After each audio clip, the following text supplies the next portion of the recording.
What is up, my Africana Angels? It is your girl Africana back at it again with another video, and this time it's actually a colored wig video. I haven't done one of these in about 3 years, y'all. So the dark skin mother of color is back. And in today's video, I'm going to be showing y'all how I achieved this beautiful ombre pink wig from start to finish. So if you want to see how I achieved this look, then keep on watching.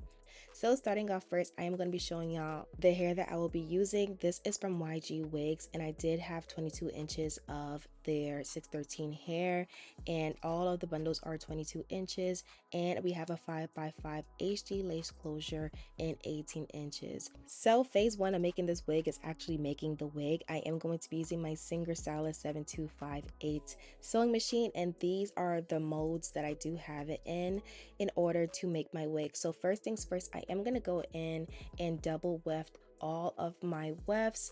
As y'all can see, I'm using the zigzag threading, and what I am doing is I am pinching the wefts together. You want them to almost be sandwiched but not directly on top of each other, and this is how it should come out. It should look really neat.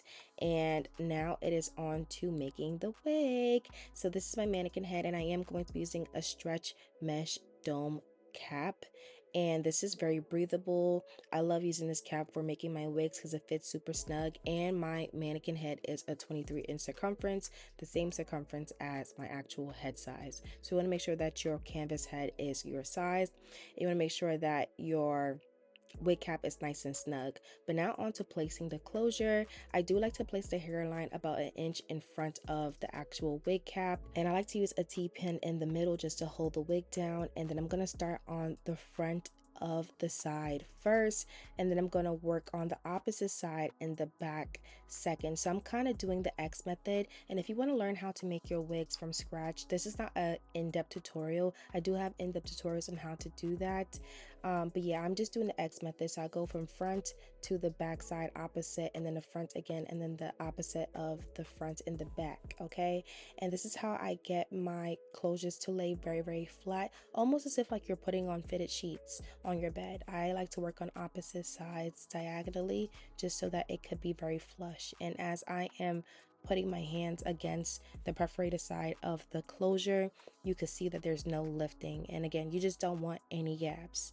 So now it is on to sewing. I am using a nylon thread and a curved seam needle, and I personally like using nylon thread because nylon thread does not swell and it lasts way longer than cotton. Cotton, after some time, if you do a couple of washes, it does tend to swell and loosen up, and we want to keep this integrity of this wig because these wigs automatically will last you 3 to 5 years with proper care, and also with good quality as well too. So I make sure that my quality is coherent all around. Okay, but with that being said, I am going to go ahead and thread this closure, and I like to work on one side first, and then I work on the other side second, and then the back last. And to end over here, I do like to wrap around the thread about 3 times on the curved seam needle, just so we can make a knot so that our wig doesn't unravel when we do cut off the excess mesh underneath it. Okay, so we want to make sure that that knot is nice and tight. And then I am doing the second side on the other side, and I like doing it this way instead of just going all around, because personally I just like to make sure that everything is nice and taut. And when you work on the sides first, you kind of like get to pull the closure as tight as possible, then going all the way around. And then I work on the back last, just because the two sides are like my anchor point. But yeah, y'all, I like to go ahead and place my needle in the middle, and then the two of the threads on each side of the needle, and it kind of creates like this little bridge. And I also like to sew close together just so that there are no gaps. And once that is done, I am taking a metallic Sharpie, and this is in the color silver, and I'm now going to be drawing my placement for where I'm going to place my track. And for me personally, I like to draw the lines on top of the bottom of the elastic band. I don't like sewing on the elastic band just because, I don't know, it's just not my thing, and I feel like it also messes up with the stretch of the wig. But I like to just draw my guidelines about an inch apart. You don't want them too far away, and you also don't want them too close if you're not working with a lot of bundles. And this is how it do look like. And now it is on to sewing this weft onto the wig. Now for me, I like to go ahead and sew and then backtrack a little bit just so we can secure those ends so it doesn't come off when we're sewing. And then I am slightly pulling the top of the cap, and you want to make sure that there's no rippling on the top before you continue sewing, otherwise you are going to shrink your cap. So you want to make sure that you're kind of like smoothing the top where there is no wrinkles. You don't want to stretch it because then it'll make your wig bigger. You want to just smooth it and then sew. Smooth and sew, smooth and sew. And then once I get towards the other end, you're gonna see me backtrack again just to secure those ends so that the wig doesn't come off.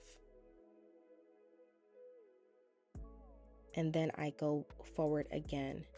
And once that is done, I do take off the wig, and then I'm going to cut off the excess weft. And I do cut my wefts on here because I do want my wig to be super duper flat. I feel like when you do fold them, depending on how thick your wefts are, it will make your wig look bulky. And I do that all throughout the hair. And then I'm just showing y'all how I close out the top. I am sewing right next to the closure, not on top of it. And you want to make sure that it is sewn right next to the closure, just so that there's no gaps in between, and it just looks super duper seamless.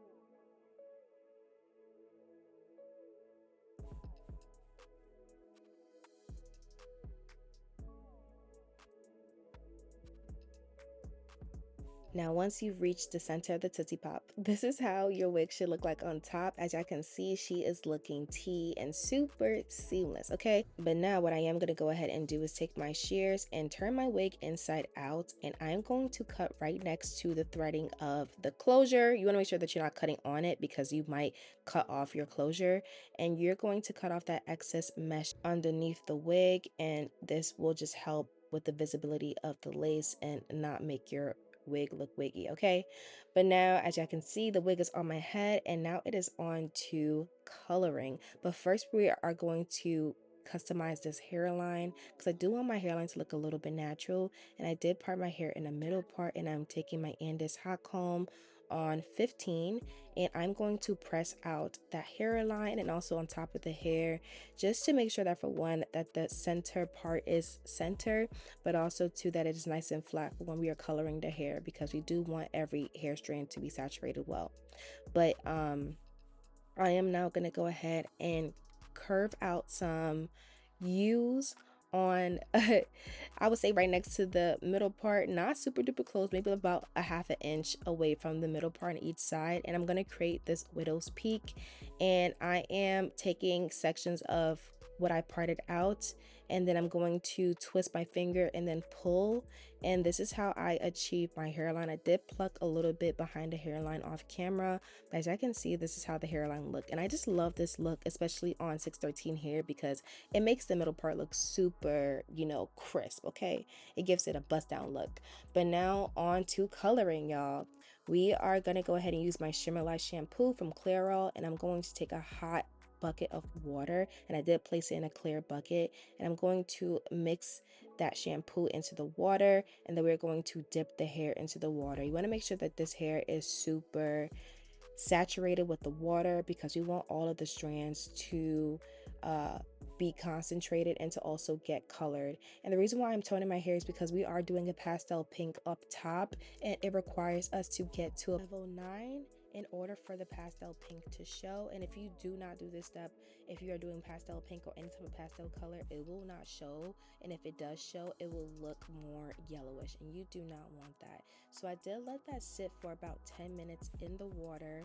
I'm combing throughout the hair too, just to make sure it's super saturated, and I let that sit for about 10 minutes so that it could get toned into like an icy type of blonde. So now it is onto the colors. I am using 2 Adore Pink Petals, then I'm using the Kiss Temptation Pink Obsession and Hawaiian Fire, and then for the tips I'm using Intense Purple. So again, wash out your bucket and get you some fresh hot water, and I'm going to go in with the pink petal first, and I use one bottle at a time. I do this just so we could build up that color and not just shock the hair all at once, because if we do that and then the hair is unsaturated, we are SOL, because I don't have any more pastel pink. So I am dipping in with that first bottle. I mix that dye up in there. You want to make sure that you mix up that dye so that the color can catch and not be blotchy all over the place. And then I'm using my second bottle and I'm adding that in there for our second dipping. And then I'm going to mix it up with my hand, or you can use a comb, and make sure that there's no dye flying in the water. And once I do that, I'm going to dip that hair in again, and as I can see, the color definitely did take more on the second round. Now for our neon pink ombre, we are going to go in with the Hawaiian Fire and Pick Up Session, and we're going to mix those colors in. And then I am dipping the hair about 3/4 into the water. I am not dipping the entire wig. And notice how I'm holding the hair. I'm making sure that I'm holding it exactly where the middle part is, just so that each side can be even when I'm dipping it inside, because we are doing a middle part. So I do want each side to be of even length when it comes to this ombre. So there's a very specific way as to how I'm holding my wig, just to make sure that one side isn't even. So then after that, I am going to go in with the intense purple, but I am mixing it in with the Hawaiian Fire, because I know that the purple is a bit more on a different spectrum than the pinks that I use. So I do want that hint of pink in there. And I used almost about the full bottle, maybe about like 3/4 or 4/5 of the bottle. And then I'm going to dip the ends, and I am dipping I would say maybe like halfway through, or a little bit less than halfway. And this is how I get my ombre, you guys. It's super simple. And I went ahead and blow dried this hair, and this is how the hair looked like. Okay, I did not shampoo the hair. I just conditioned it and then rinsed it out and blow dried it, and these are the final results, y'all. Watercolor is my best friend. But now it is on to the styling. We are going to go ahead and cut some layers, because we are doing some beautiful curls, and I'm using some hair shears. Please make sure you're using hair shears. And I am grabbing section by section, and I'm going in a diagonal motion. And these are just some face framing layers that we're going to do first, just so that we can have the curls hold. And then once we are done with the face framing layers on both sides, I am now going to go ahead and take some vertical sections, especially from the top, and then I'm going to cut downwards. And this is what gives you those heavy layers inside of the hair, instead of just, you know, in the surrounding areas of the face framing layers. Like you actually want to cut into the hair. Okay, so again, I'm grabbing some vertical sections and I'm pulling it in a 90-degree angle, and then I'm just cutting down into the hair. And y'all see how the hair just falls. Again, you want to make sure that your hair has shape. Okay, the shape is what gives you the style and also the longevity of the curls to last. But now this is like the most important part to me. I feel like every part is important, but I am taking a fluffy makeup brush and my True Match Lace Conceal lace tint in the color dark, and I'm dipping my brush and I am gonna go ahead and paint the lace. And this is what makes your knots disappear, okay? Because we do not want white knots on our lace, especially as a dark skin babe. But now on to curling. I am using my Kenra heat block, and I'm spraying that on each section that I am curling, and I'm using my Babyliss 1 1/2 inch curling iron. I spray it about 8 to 10 inches away from the hair and let that dry, and we're gonna curl it. And this is how I let my curls last. You want to make sure that you're curling it, you hold that curl and you pin it, just so that the curls can cool down, because hot curls don't last. Okay, once you drop it, it's over. So you want those curls to cool down. And again, like I'm doing it on each section, let that spray dry down because you don't want to fry your hair. And then I am curling upwards. So usually how I start curling the hair is with the clamp at the bottom of the hair. And then I am just curling upwards. And then when it comes to the bang area, that's where I curl away from my face. And I'm just doing that all throughout the hair. As y'all can see, I'm going to go ahead and roll that curl up and then pin it with a duckbill clip. Now I did curl the bang area off camera. I'm so sorry y'all because I was in the way and it just wasn't catching on camera. But I am curling the second section right underneath the bang area in the same direction of how I curled the front. And you want to make sure that you're curling it away. So your clamp will be on top and then you're just curling and rolling up and curling and rolling up. And we're going to release that curl in our hand and then roll it up and then clip it with our duckbill clip.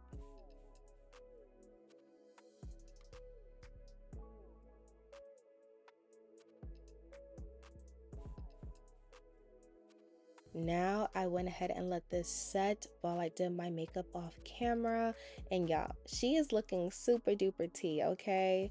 Like super duper tea. But now it is on to cutting off this lace, and what we are going to go ahead and do is take our shears and cut into those perforated sides of the lace. You want to make sure that they disappear completely when you're cutting it, because we do not want that, because I feel like that's what makes your hair looks wiggy. But then I do cut in the middle of the lace and I use my razor and I am cutting in a jagged motion right next to the hairline. We want as little lace as possible, okay?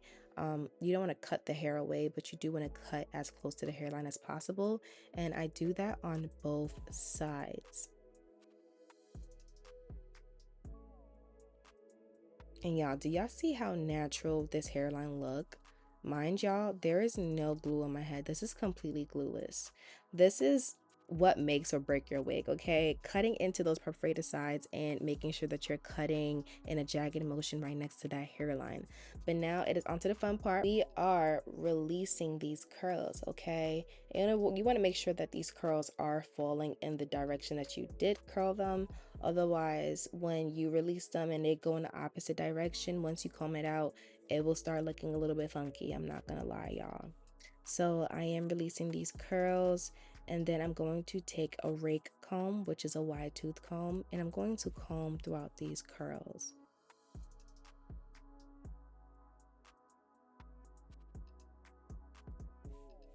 Now, as y'all can see, these curls are looking extra, extra, extra juicy, right? And we are going to curl or comb away from the hair. And I'm just doing that until I get my desired look. I did go ahead and go in with my curling iron again to curl the hair and also cut more into the hair because I wanted some heavier layers. So again, this is where you have fun with it. You play around with the hair, see how it's framing to your face, cut where necessary, curl where necessary, and these should be your final results, y'all. I hope y'all enjoyed this video and found it super duper informative, and let me know what other colors y'all want to see on my head. The dark skin mother of color is back, and I hope y'all enjoyed this video. Like, comment, subscribe to my channel, and I will see y'all in the next one. Later.